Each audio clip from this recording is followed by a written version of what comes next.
একটা অন্যায় করি না, অনেক অন্যায় করি।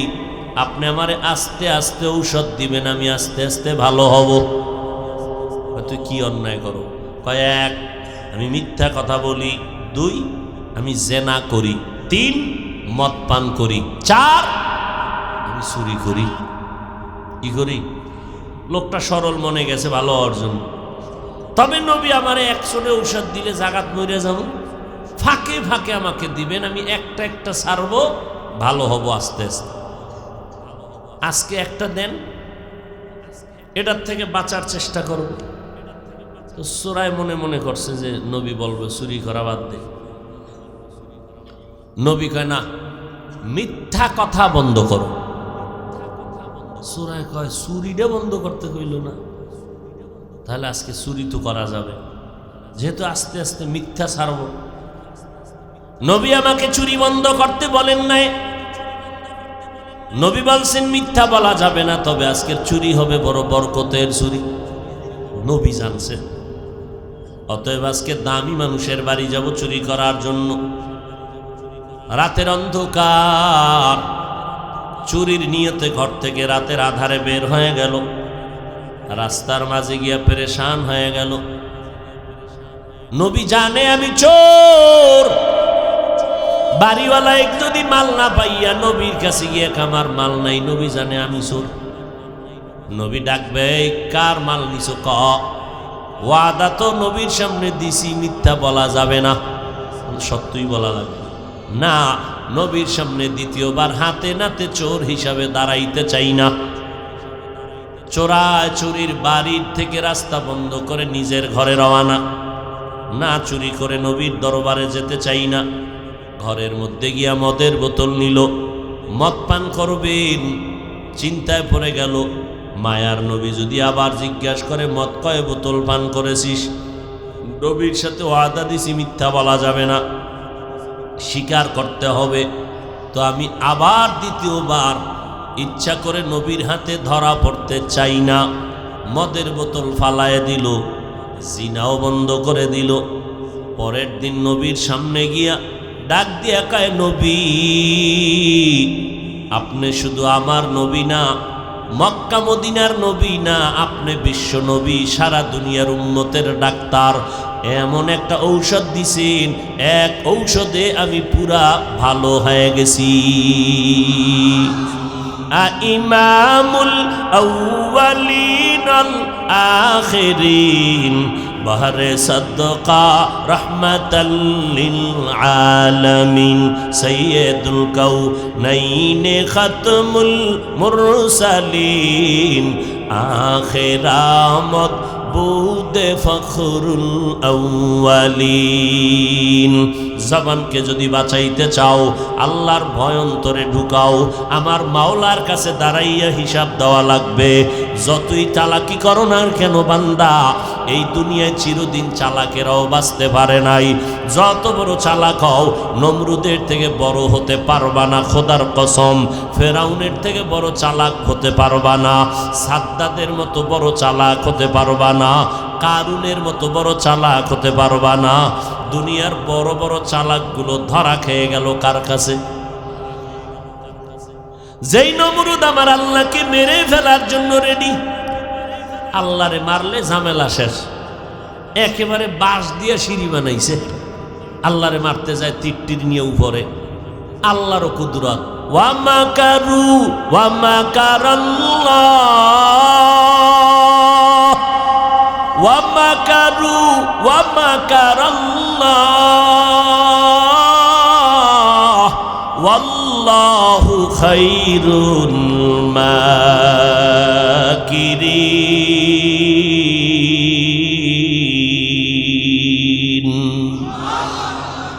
তুই কয় নাম্বারের চালাক? তোরে বানাইছে কে? তুই মাওলার সাথে চালাকি করবি? নমরুদ উপরে গিয়া যখন তীর মারলো, একটা উড়ন্ত প্রাণীর গায়ে লাগছে, তো রক্ত লাগছে তীরের মাথায়। রক্তটারে নিয়ে নিচে একা দেখ মাইরে লাইছি। এই রক্ত কারে মারছে? আল্লাহরে মারছে। এই বেঈমানের আল্লাহ ধ্বংস করার জন্য একজনও ফেরেশতা পাঠাইছেনি। একটা অসুস্থ মশার সাথে জুতা মোবারক।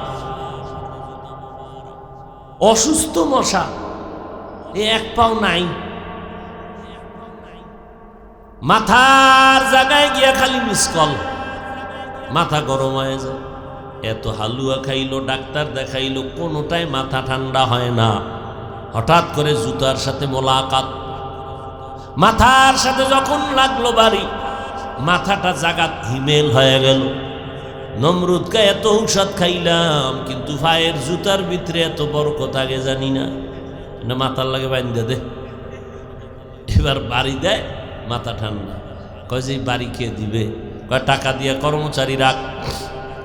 কর্মচারীর কাজ হইল শুধু জুতার বাড়ি দেওয়া। কর্মচারীর ডাক দিয়া কয়, কর্মচারী জানুনি তোর চাকরি কি? কি জাহাপনা কয়, তুই শুধু জুতার বাড়ি মারবি ফাঁকে ফাঁকে। তবে শোন, যত জোরে বাড়ি মারবি তোর বেতন তত বাড়ায় দিন। গুলশানে জুমা পড়াই, ওখানে এক বড় লোক আছে। ওই বড় লোকের 8 জন খাদেম আছে, যুবক। ওগোই পুরা মাস খেদমত করবে কুত্তা পালনের। 8 জন যুবক বা পুরা বছরটা কুত্তার খেদমত করে। এই মাস শেষ বেতন নেয় কুত্তার খেদমত কইরা গুলশান এলাকায়। কারণ পৃথিবীতে মালিকের গোলামির ক্ষেত্রে কুকুরের থেকে আর ভালো কোনো প্রাণী নাই। খায় লাতি, কিন্তু আজীবন মালিকের জন্য প্রাণ দিয়া দেয়। আজ পর্যন্ত কুকুর কোনো মালিকের সাথে বেদবি করছে, কামড় দিছে। নতুন মেহমান বাড়িতে ঢুকছে, কুকুর আওয়াজ দিছে, মালিক এই আমার মেহমান। কুকুর আস্তে মাথা নত করে দিছে। এই জন্য দেখেন না এখন নিরাপত্তার জন্য কুত্তা কিনে আনে, কারণ মানুষের উপরে তো বিশ্বাস নাই। বডিগার্ড বডির উপরে মাইরা দিলে উপায় কি? এই জন্য কুত্তা আনছে, কারণ কুত্তা বেইমানি করবে না। আসলেই কুকুর বেইমানি করে না, আজও পর্যন্ত কোনো মালিকরে কামড়ায় নাই। বরং মালিককে বাঁচাইতে গিয়ে কুত্তা নিজের জীবন দিয়ে দিছে। এই প্রমাণ এই সোনার বাংলায় হয়েছে, পত্রিকায় পর্যন্ত খবর আসছে। এই জন্য আল্লাহ কোরআন শরীফে সূরা আরাফে বলছে, অধিকাংশ মানুষগুলো জাহান্নামে যাবে, কারণ এরা পশুর থেকেও খারাপ। একটা কুকুর মালিকের থেকে কিচ্ছু পায় না, মালিকের জন্য জীবন দেয়। আর আমরা মালিকের থেকে সব পাইছি, বিন্দু থেকে বিন্দু দিতে রাজি না।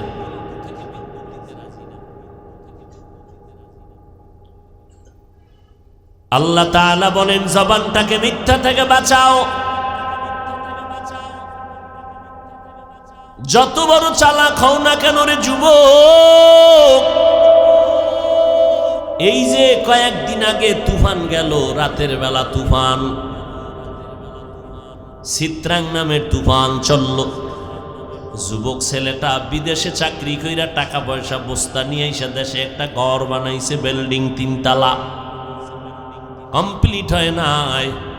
নিচতলায় উঠবে 2 দিন পরে, রং দিয়ে মিস্ত্রির এমার্জেন্সি কাজ করাইয়া সাজায়া রাখলো।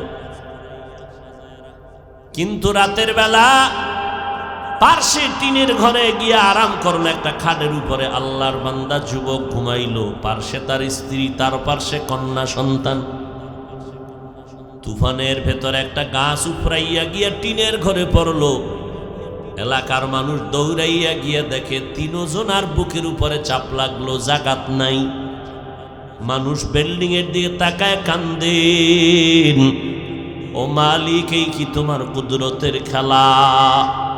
জীবন ভর যা কামাই করলো সব বাড়ির মধ্যে ডাললো, কিন্তু তার পরিবারের একটা কেউ বেঁচে থাকলো না যে ঘরের মধ্যে ঢুকে আনন্দ করবে। স্ত্রীও নাই, কন্যা সন্তানও নাই। যমুনা গ্রুপের মালিক কত হাজার হাজার লাখ কোটি টাকার মালিক, করোনায় যখন গ্রেফতার করে ফেললো, ডাক্তারের কয় আমার স্পেশাল ফ্লাইটে সিঙ্গাপুরে নিয়ে যাও, কত হাজার কোটি টাকা চাও নিয়ে নে, আমারে বাঁচাইয়া দেও। আজ যমুনার সব পড়ে আছে, মালিক খালি হাতে মাটির গর্বে পড়ে রইল। গিয়ে দেখেন সন্তানেরা কত আনন্দ করে, বাবার টাকা দিয়ে খবরও নেয় না বাবার। এই তো দুনিয়া, কিসের পাগল হয়েছো রে ভাই? তুমি আজ একটা মানুষ, তুমি মুসলমান, তুমি আমার নবীর উম্মত। আমি তোমাকে এই কথা বুঝাইতে চাই না তুমি স্কুলে তালা লাগাও আমগো মতো হুজুর হয়ে যাও, একবারও বলবো না। যার ফলে এদের মধ্যে পরস্পরে দ্বন্দ্ব হইয়া দলে দলে দলে দলে পুরা একটা জামাত, একটা দল কয়েকটা খণ্ড হয়ে গেল। খণ্ড হওয়াতে তারা দুর্বল হয়ে গেল। একটা খুঁটি, একটা আস্থা আছে, শক্তি আছে, এটাকে টুকরো টুকরো করবেন, দুর্বল হয়ে যাবে।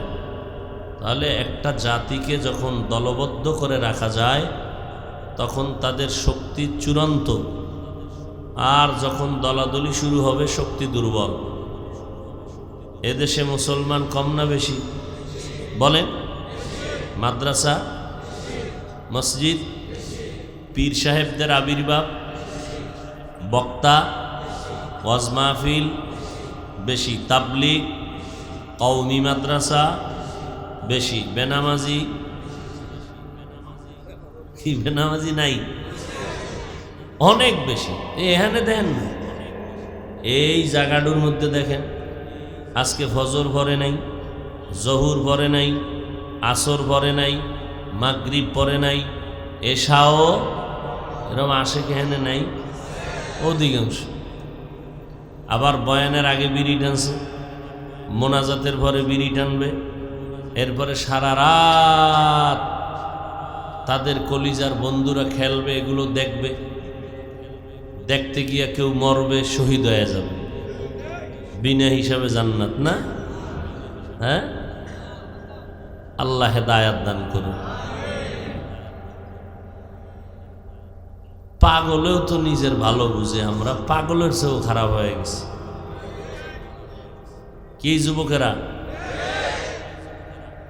আওয়ামী লীগ করলে, বিএমপি করলে একটা কিছু পাওয়া যায়, পাওয়া যায় না? হুজুরগোর সাথে থাকলেও কিছু, কি দুনিয়া না পাইলেও আখেরাতে কিছু। আর আওয়ামী লীগ বিএমপির সাথে থাকলে আখেরাত পাই না পাই, দুনিয়া পাওয়া যাবেই। কিন্তু আর্জেন্টিনা ব্রাজিলের গোলামি করলে কি পাইবা? হ্যাঁ, বিনা হিসাবে শহীদি মরণ। হ্যাঁ,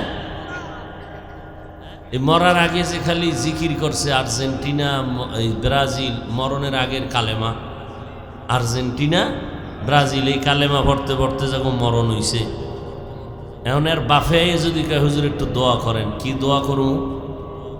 ইসলাম কয় হারাম কাজ করতে গিয়া যদি কেউ মরে, উল্লেখযোগ্য কোনো আলেম তার জানাজা দেওয়াও নিষেধ। একটা মদ পান করতে করতে মরে গেছে, উল্লেখযোগ্য আলেম তার জানাজা দিবে না। কোনো সিফাগল্লিতে অন্ধকারে কয়েকজনে জানাজা দিবে, 13 জনও কেউ না পায়, তাড়াতাড়ি মাটিতে চাপা দাও। কেন? তার মরণটা ভালো হয় নাই। তাহলে আমরা পাগলের থেকেও খারাপ।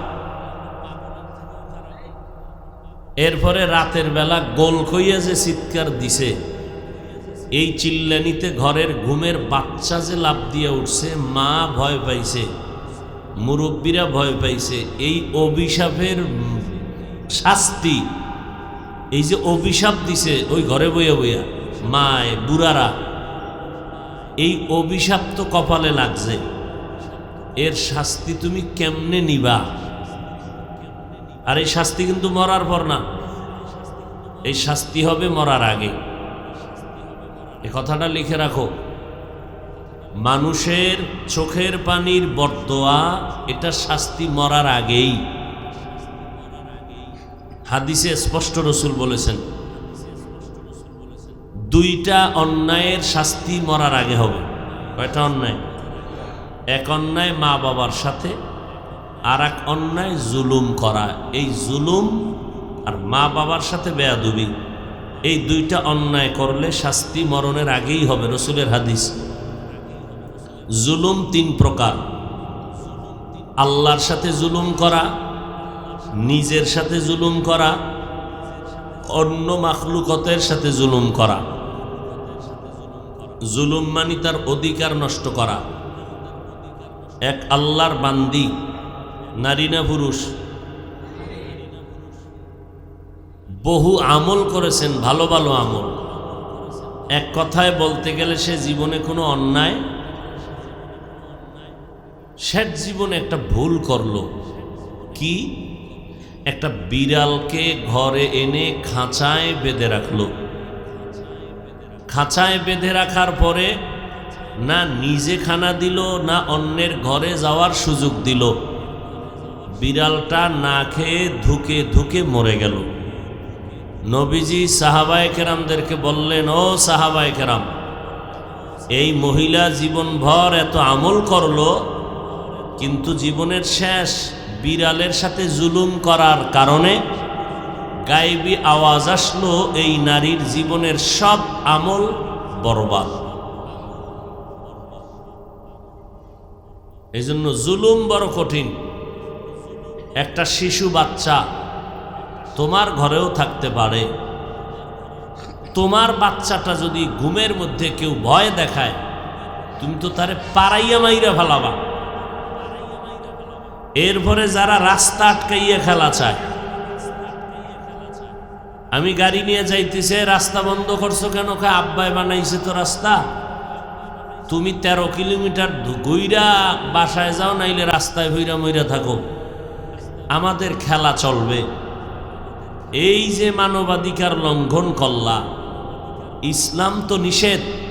এই যে আমরা ওয়াজ লই, ঢাকার শহরে মাঠ নাই, রাস্তায় আমি বললাম না, হবে না, যাও। রাস্তায় কোনো ওয়াজ হবে না। মানুষের চলাচলের পথকে আটকাইয়া কোনো কাজ করা ইসলাম সমর্থন করে না। যাই হোক, বলার দায়িত্ব আমার, মানার দায়িত্ব আপনাদের। হেদায়েতের মালিককে আরো জোরে বলেন, আল্লাহ। বয়ান করলেই যে হেদায়েত হবে এই গ্যারান্টি কোনো বক্তা দিতে পারবে? ওরে আমার রসুল দিতে পারেন নাই। 13 বছর বয়ান শুনল, নবীকে তাকাইয়া দেখলো, যেই নবীরে তাকাইয়া দেখলে 7 দিনের ক্ষুধা থাকে না, এমন মায়ার নবী আমার, বরকতের নবী। আম্মাজান আয়েশা বলেন, অন্ধকার বাতির তেল নাই, স্বর্ণমুখী সুই সেলাইয়ের কাজে ছিলাম, সুই পড়ে গেল, বসে রইলাম, সুই পাই না, অন্ধকার, তেলও শেষ। নবী আসলেন, রসুলের চেহারার আলোতে সুই খুঁজে পাইলাম মাটিতে। সেই নবীকে দেখলো কয় বছর? 13। বয়ান শুনল, এরপরও কালেমা পড়ল না, হেদায়াত পাইল না। কে? আবু জাহাল। আবু জাহাল। এরপরে নবী কত চেষ্টা করছেন, আল্লাহ স্পষ্ট বললেন হবে না। আমি মাওলায় চাইলে হবে, আপনি চাইলে? ইন্নাকা লা তাহদি মান আহবাবতা ওয়ালাকিন্নাল্লাহা ইয়াহদি মান ইয়াশা। আপনি যাকে মোহাব্বত করবেন, হেদায়েতের মালা গলায় পরাইতে পারবেন না। হ্যাঁ, আমি আল্লাহ চাইলে পারবেন। হেদায়েতের মালিক আমি আল্লাহ। আমি চাইলে কাউকে হেদায়াত দান করব, চাইলে কাউকে হেদায়াত দিব না, এটা আমার ইখতিয়ার। এই রকম আমার হাতে রেখেছি রিজিকের ক্ষমতা। দুনিয়ার কোনো মানুষের হাতে আমি রিজিকের ক্ষমতা দেই নাই। পরিপূর্ণ রিজিকের মালিক আমার আল্লাহ। রিজিকের পরিপূর্ণ মালিক। এই চাবিটা যদি মানুষের হাতে দিত, তাহলে বুঝেন আমাকে হুজুর গো কবে মাইরা লাইতো আগেই। কি? কিন্তু আমগো টাকা নাই, বাড়ি নাই, গাড়ি নাই, অস্ত্র নাই, এরপরও জ্বালা হুজুর গনিয়া মুসলমানের ভয় পায়। অথচ আমরা সবাই ফকির। আমাদের টাকা পয়সা কম, গাড়ি বাড়ি কম, দক্ষতা কম, যোগ্যতা কম। এর পরেও কেন আমাদেরকে টাকাওয়ালারা, অস্ত্রওয়ালারা ভয় পায়? পিছনে পিছনে সব সাইজ করে লাইব। ইমাম সাহেব ভালো না, এই ইমামের এই দোষ সেই দোষ, জোরে কথা কয়, আস্তে কথা কয়, কেরাত লম্বা লয়, চায়ের দোকানে বয়া পুরা ফজর থেকে শুরু। আধা ঘন্টা সমালোচনা করতে করতে 3টা বনরুডি নাই, 6টা খেলা নাই। এর মধ্যে দেখে ইমাম সাহেব তসবি নিয়ে হাঁটতে হাঁটতে আসতেছে মসজিদ থেকে বেরোইয়া। যেই লিডারে এতক্ষণ ইমামের বিরুদ্ধে কইল, লাভ দিয়া ইমামের সামনে দাঁড়ায় সালাম দিছে, সালাম আলাইকুম। সালামের স্টাইল সালামের, সালাম আলাইকুম। তার মানে তোমার উপরে খোদার গজব। তো হুজুরে খায় ওয়ালাইকুম, গজবটা তোর উপরে। বুঝেন না কথা? সালামাইকুম শব্দের অর্থ হলো তোমার উপরে আল্লাহর লানত। খুব খেয়াল করবেন। আর শব্দ হলো আসসালামু আলাইকুম। আইএ পাস করলা, বিএ পাস করলা, শুধু এতটুকু শব্দ বলতে পারলা না, তুমি মুসলমান। আবার এক বুদ্ধিজীবী, কি জীবী? বুদ্ধিজীবী বলে, এই শুদ্ধ করে সালাম দেওয়া যাবে না, তাহলে জঙ্গি জঙ্গি ভাব। আমি ভাইলে জিগাইতাম, বুদ্ধিজীবী সাহেব আপনার বুদ্ধির জিবি কত? 1 না 4? বুদ্ধির জিবি আছে তো, মেমোরি সাইজ কিন্তু সব সমান, ভেতরের জিবি একনি। 1 জিবি মেমোরির সাইজও যেমন, 8 জিবি মেমোরির সাইজও তেমন, কিন্তু ভেতরের কারবার কিনা 68 জিবি মেমোরি, 4 জিবি মেমোরি, সে 64 জিবি মেমোরি। আর 1 জিবি মেমোরির সাইজ, ডিজাইন, কালার এক। এখন এই 1 জিবি ওয়ালায় যদি কয়, এই 64 ওয়ালারে তোর সাইজ আর আমার সাইজ এক, অতএব তোর মধ্যে যেই বুদ্ধি আছে আমার মধ্যেও আছে। এবার কয় যদি আছে তো ঢুকা। 1 জিবির ভিতরে যদি 64 ধাক্কা দেয়, কম্পিউটার হ্যাং, মেমোরিও হ্যাং। আল্লাহ সব মাথা সমান বানাইছেন। আমার মাথার সাইজটাও যেই সমান, আপনারটাও কি একটু যদি ছোট হয়, এটাও সমাজে দোষ। একটু মাথা বড় হইল দোষ। তাহলে আমাদের সব মাথার সাইজ সমান, ভেতরের জিবি এক নয়। কারো 1 জিবি, কারো 2 জিবি, কারো বুদ্ধি 4 জিবি। কোনো মানুষ আছে ওর জিবিই নাই। কারণ যেই তালে বিড়ি টানে, জিবি থাকে কিভাবে? গাঞ্জা খাইয়া চেহারাটারে হলুমান বানায় লেছে। মদের বোতল লইয়া সারা রাত রাস্তায় পাগলের মতো ঘুরে, আর কয় গোটা দেশের মালিক আমি। ম্যাডাম কয় ঘরে তো চাউল নাই, এটা তো বোতলের দোষ, আমার দোষ কি? আছে না নাই? সারা রাত মদ নিয়া পাগলের মতো রাস্তায় পড়ে থাকে। দিনের বেলা একটু মানুষের মতো পরিচয় দেয়, রাতের বেলা পশুর থেকেও খারাপ হয়ে যায়। পশুর থেকেও খারাপ, নেশাগ্রস্ত হইয়া। আল্লাহ হেদায়াত দান করুন। হ্যাঁ, কি কথা বলতেছিলাম? আল্লাহ পাক রব্বুল আলামিন জান্নাত দিবেন শুধু মুমিনকে, কোনো বেঈমানকে নয়। আবার মুমিনেরাও যে জান্নাত পাবে তাও খবর নিয়ে এরপরে জান্নাতে যেতে হবে, সোজা যেতে পারবে না।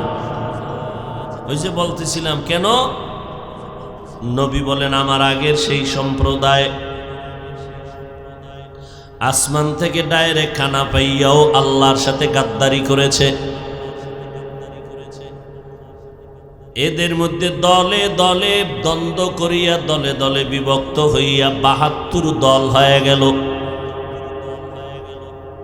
কিন্তু আমি মুহাম্মদ বড় ভয় পাই, আমার উম্মতের মধ্যে দ্বন্দ্ব এমন পর্যায়ে যাবে যে তাদের দল আরো একটা বেড়ে যাবে। কয় দল হইব টোটাল? 73। এই 73 দলের ভেতরে মাত্র এক দল জান্নাতে যাবে, আর বাকি 72 দল জাহান্নামে যাবে। নবী বলেন, ওই যে 72 দল জাহান্নামে যাবে, এরা হিন্দু না, বৌদ্ধ না, এহুদি না, খ্রিস্টান না। এই 72 দল জাহান্নামী সব হবে মুমিন মুসলমান। আবার এক দল জান্নাতি, তারাও হবে মুমিন মুসলমান। 72 দল মুমিন মুসলমান জাহান্নামে কেন যাবে? এদের মধ্যে লেবাস পোশাক সুরাত ঠিক থাকবে, কিন্তু আকীদার ভেজাল হবে। এদের মধ্যে দ্বীন ইসলাম নিয়ে ভেদাভেদ শুরু হয়ে যাবে। দাবি করে আমি মাওলানা, দাবি করে আমি মদিনার উম্মত, কিন্তু ওয়াজের স্টেজে বৈশা মাওলানা কয়। নবীরা ভুল করেছিলেন, আল্লাহ নবীদের দিয়া ভুল করাইছেন। নাউজুবিল্লাহ আসে না? একটু চিন্তা কইরাই বলেন, কারণ আপনার হুজুরে যদি কয় তা তো নাউজুবিল্লাহ বলতে একটু চিন্তা করা দরকার।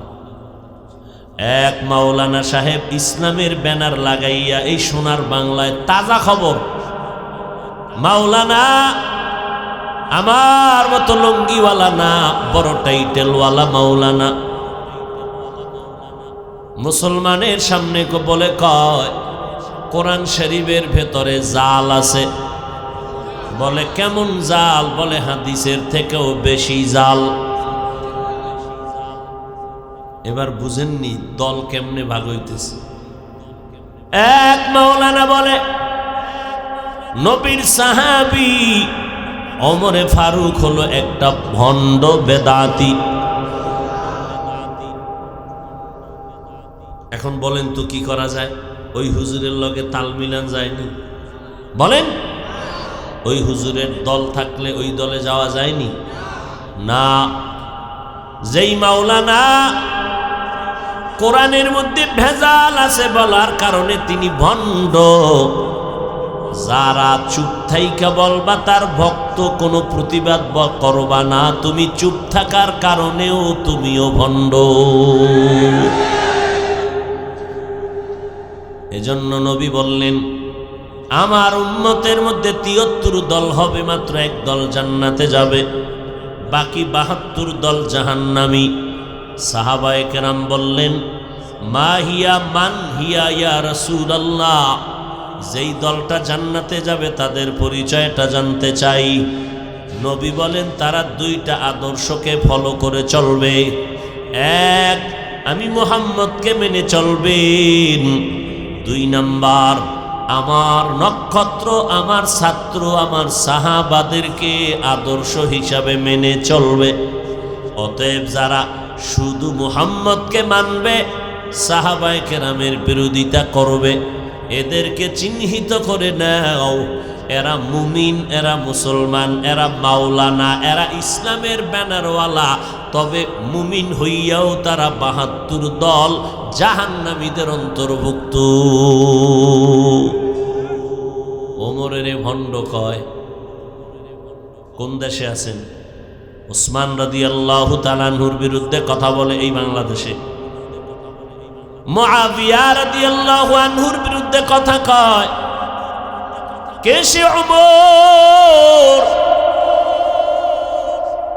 সারা দুনিয়ার সব নবী আম্বিয়া কিরাম আমার আল্লাহ পাকের আশিক, আর আমার আল্লাহ কয় আমি নিজে হলাম আমার বন্ধু মুহাম্মদের আশিক। আবার সব সাহাবায়ে কেরাম নবী মুহাম্মদের আশিক। নবী বলেন, আমি মুহাম্মদ নিজে একমাত্র ওমরে ফারুকের আশিক। তাহলে ওমরের দাম কম না বেশি? অর্ধ জাহানের শাসক হযরত ওমর, কোনো বডিগার্ড নাই, কোনো সিকিউরিটি গার্ড নাই, অর্ধ দুনিয়ায় সোনার বাংলার মতো নামিয়া বিশাল 10 বছর শাসন করেছেন ওমর। কোনো বডিগার্ড নাই, কোনো দল নাই, আর লাগবে কেন? ওমরের দেখলে শয়তান দৌড়ায়, এই লোকটার বডিগার্ড হয়ে লাভ কি? যেই ওমরের দেখলে শয়তান ওই রাস্তায় থাকে না, ভয় পায়। বাঙালি এক চোরার ঘরের চোরা কয়, হুজুর শয়তান আমারও ভয় পায়। কেন? কয় আমি ওর থেকে বড় শয়তান। আমি যেই পরিমাণ আকাম করি, শয়তানি আকামের খবরই জানে না। হযরত ওমর এত দামি সাহাবী যে ওমর রাস্তা দিয়ে চলে, শয়তানও রাস্তায় আসে না। আল্লাহর বান্দা মদের বোতল নিয়ে যাচ্ছে রাস্তা দিয়ে, হঠাৎ দেখে রাস্তার ওই পার্শ্ব থেকে ওমর আসতেছে, ভয় কাঁপতেছে। ওমর সামনে দাঁড়াইলে আজ আমার উপায় নাই, না দৌড়াইয়া কোথাও যেতে পারি, না বোতল ফালায় দিতে পারি। ওমরের নজর বড় তীক্ষ্ণ, কারণ ওমর জমিনের মধ্যে জুমার নামাজে খুতবা পড়তেছেন।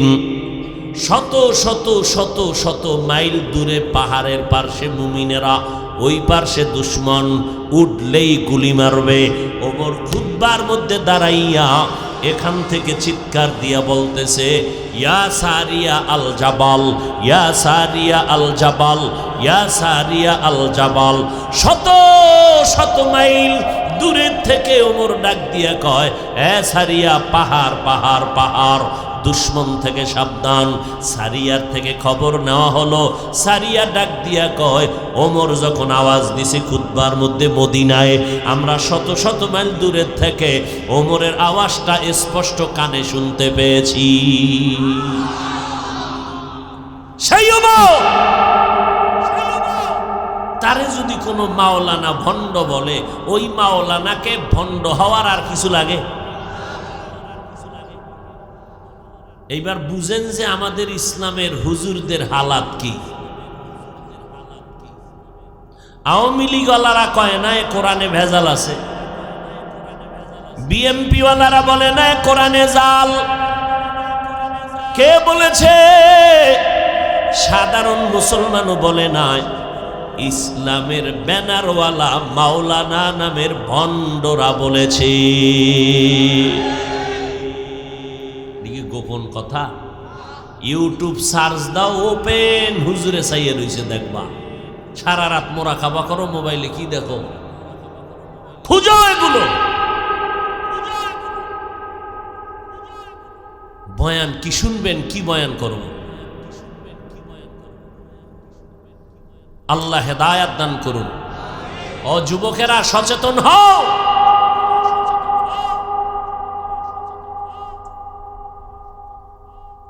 আল্লাহ তাআলা মুমিনকে জান্নাত দিবেন, আর কাউকে দিবেন না। এই জন্য আল্লাহ মুমিনের বলেন, দুইটা আদেশ দিলাম।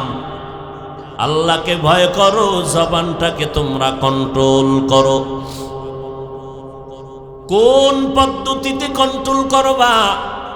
আল্লাহ বলেন, কারো পদ্ধতি মানা যাবে না, একমাত্র আমি আল্লাহর অনুসরণ করবা, আমার বন্ধু মুহাম্মদের অনুসরণ করবা, আর কারো অনুসরণ চলবে না। গোলামি কার? আদর্শ মানব মদিনাওয়ালা নবীর। এই নবীর আশিক উম্মতের দল, দুইটা আদেশ মানো। এক, আল্লাহকে ভয় করো। দ্বিতীয়, জবানটাকে হেফাজত করো। আল্লাহ পাক জবানের কথা কেন বললেন? কয়, পুরা বডির মধ্যে জিহ্বা হলো মারাত্মক একটা অস্ত্রের নাম। পুরা বডির ভিতরে কেমন অস্ত্র? কয়, জিহ্বা এমন এক অস্ত্র, ডানে টান দিলে কেটে যায়, বেলেটের মতো, বামে ঘুরাইলে কাটে। জিহ্বা অস্ত্র মারাত্মক। হাত অন্যায় করে রশি দিয়া বেঁধে নাও, হাত কন্ট্রোল হয়ে গেল।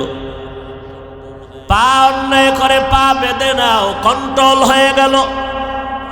কান গুনার কথা শুনে, অন্যায়ের কথা শুনে কানে তুলা লাগাও, কন্ট্রোল হয়ে গেল।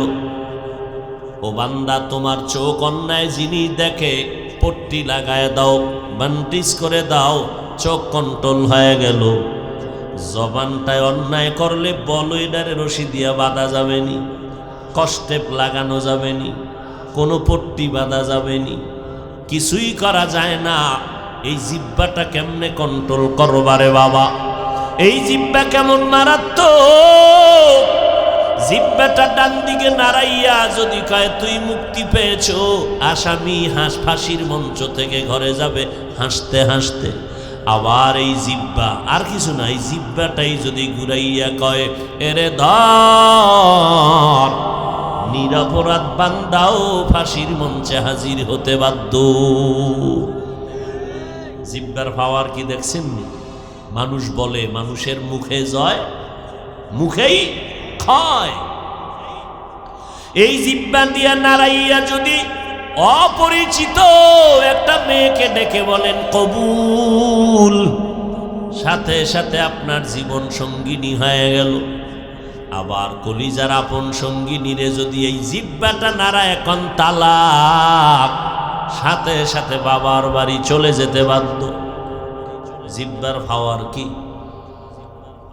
এই জিহ্বা দ্বারা কারো গুণগান করবেন, হাদিয়া নিয়া হাজির। এত গুণগান গাইছো, এই গুণগান জমিনে কেউ গায় নাই।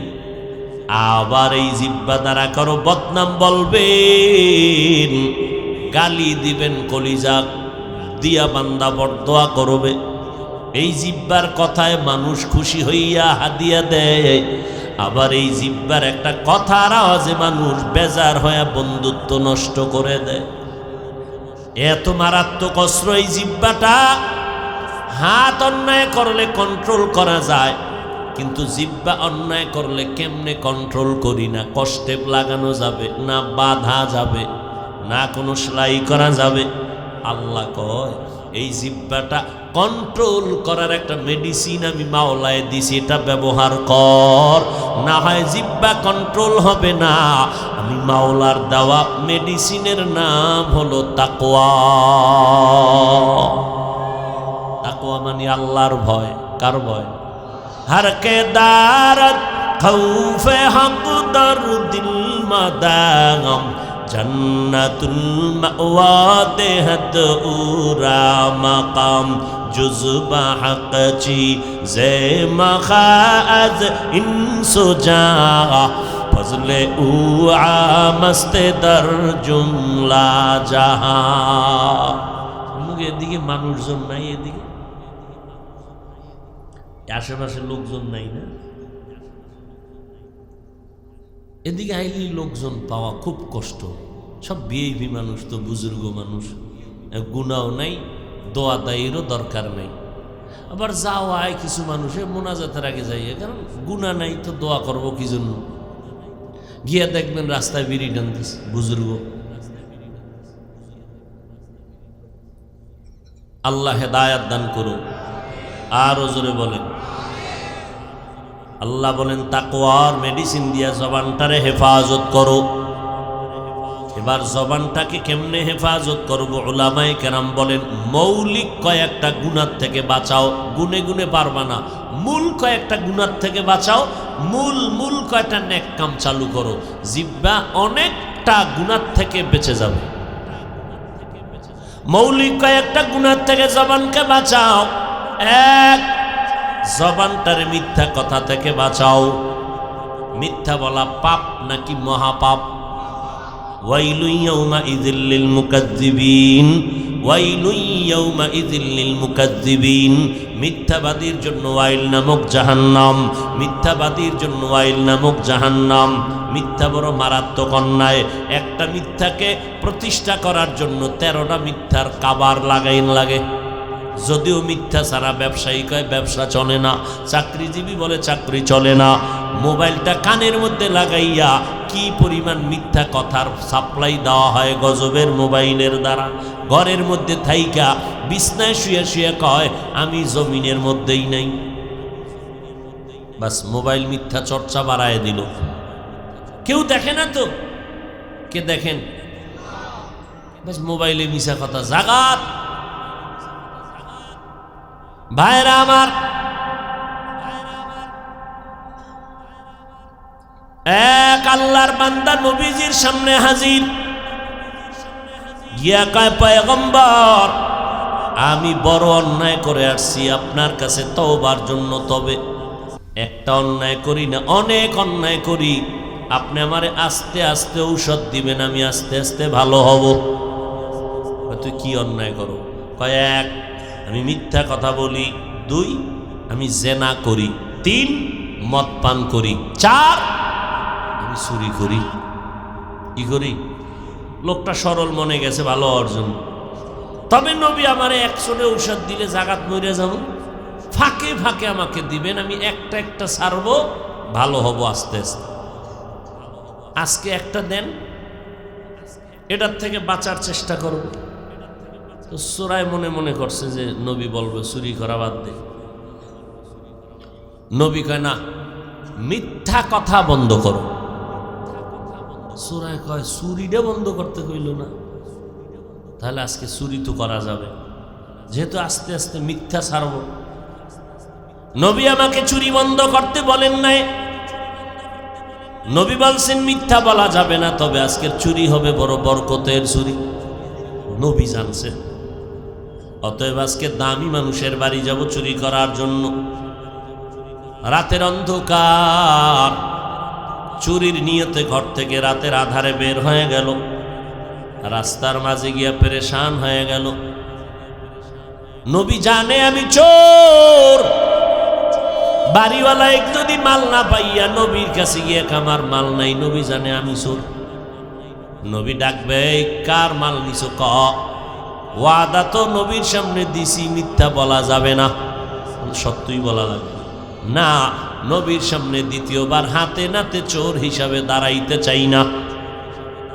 চোরায় চুরির বাড়ির থেকে রাস্তা বন্ধ করে নিজের ঘরে রওয়ানা, না চুরি করে নবীর দরবারে যেতে চাই না। ঘরের মধ্যে গিয়া মদের বোতল নিল, মদ পান করবেন, চিন্তায় পড়ে গেল। মায়ার নবী যদি আবার জিজ্ঞাসা করে, মদ কয় বোতল পান করেছিস?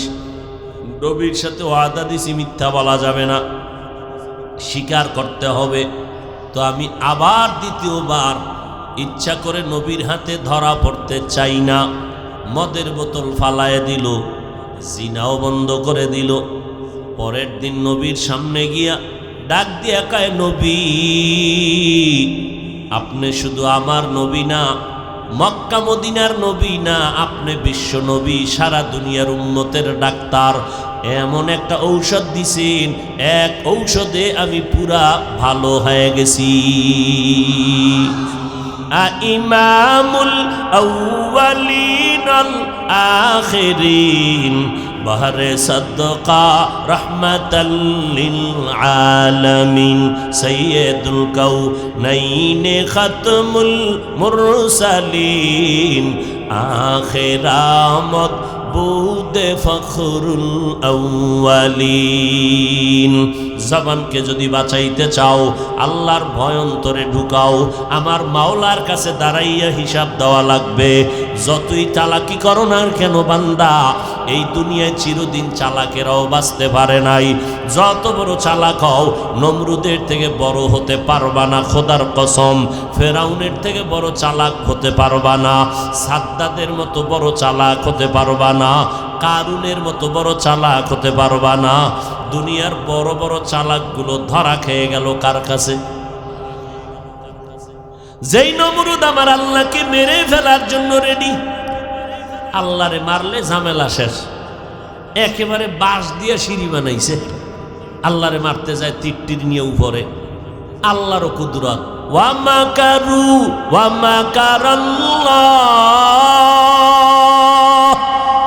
ওয়া মাকারু ওয়া মাকারাল্লাহ,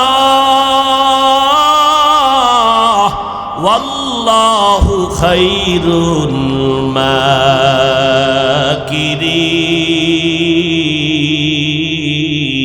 মাকিরিন। তুই কয় নাম্বারের চালাক? তোরে বানাইছে কে? তুই মাওলার সাথে চালাকি করবি?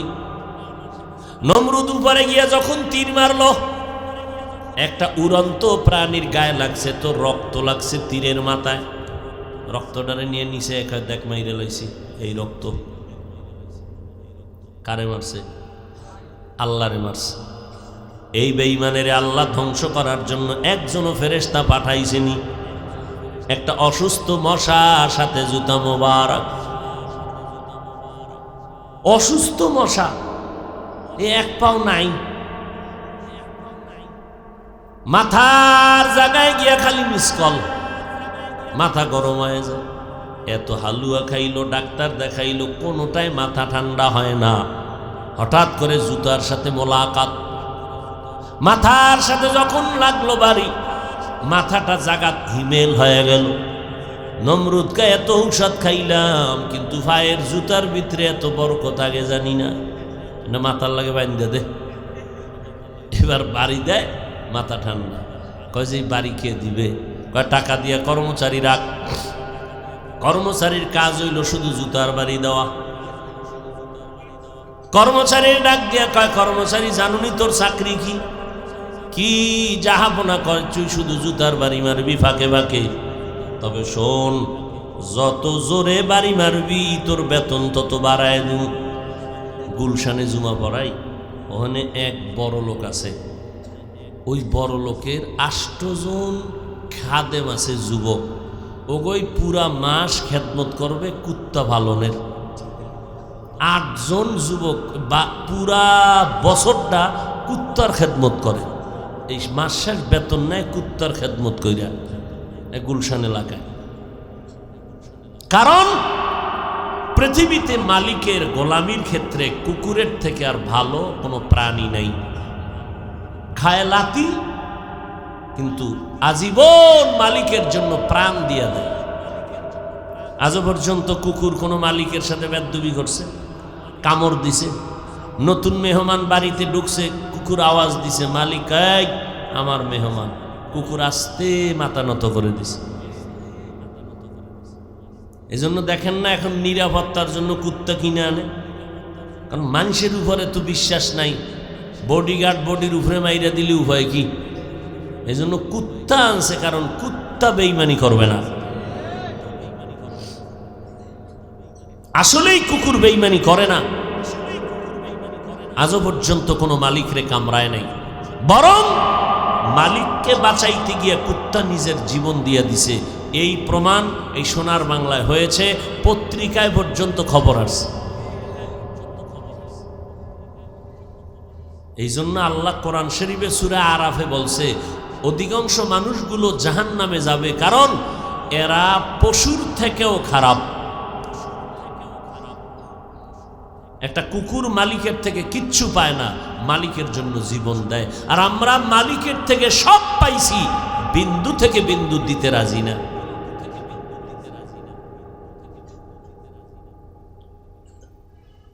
আল্লাহ তাআলা বলেন, জবানটাকে মিথ্যা থেকে বাঁচাও।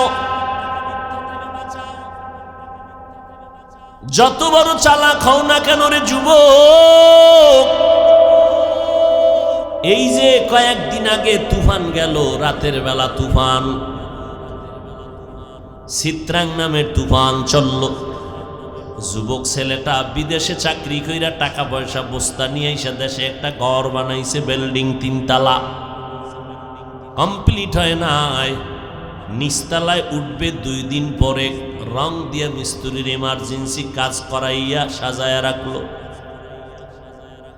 কিন্তু রাতের বেলা পার্শ্বে টিনের ঘরে গিয়ে আরাম করলো, একটা খাটের উপরে। আল্লাহর বান্দা যুবক ঘুমাইলো, পার্শ্বে তার স্ত্রী, তার পার্শ্বে কন্যা সন্তান। তুফানের ভেতর একটা গাছ উপড়াইয়া গিয়া টিনের ঘরে পড়লো। এলাকার মানুষ দৌড়াইয়া গিয়া দেখে 3 জনার বুকের উপরে চাপ লাগলো, জাগাত নাই। মানুষ বিল্ডিং এর দিকে তাকায় কান্দেন, ও মালিক, এই কি তোমার কুদরতের খেলা? জীবন ভর যা কামাই করলো সব বাড়ির মধ্যে ডাললো, কিন্তু তার পরিবারের একটা কেউ বেঁচে থাকলো না যে ঘরের মধ্যে ঢুকে আনন্দ করবে। স্ত্রীও নাই, কন্যা সন্তানও নাই। যমুনা গ্রুপের মালিক কত হাজার হাজার লাখ কোটি টাকার মালিক, করোনায় যখন গ্রেফতার করে ফেললো, ডাক্তারের কয় আমার স্পেশাল ফ্লাইটে সিঙ্গাপুরে নিয়ে যাও, কত হাজার কোটি টাকা চাও নিয়ে নে, আমারে বাঁচাইয়া দেও। আজ যমুনার সব পড়ে আছে, মালিক খালি হাতে মাটির গর্বে পড়ে রইল। গিয়া দেখেন সন্তানেরা কত আনন্দ করে, বাবার টাকা দিয়ে খবরও নেয় না বাবার। এই তো দুনিয়া, কিসের পাগল হয়েছো রে ভাই? তুমি আজ একটা মানুষ, তুমি মুসলমান, তুমি আমার নবীর উম্মত। আমি তোমাকে এই কথা বুঝাইতে চাই না, তুমি স্কুলে তালা লাগাও আমগো মতো হুজুর হয়ে যাও, একবারও বলবো না।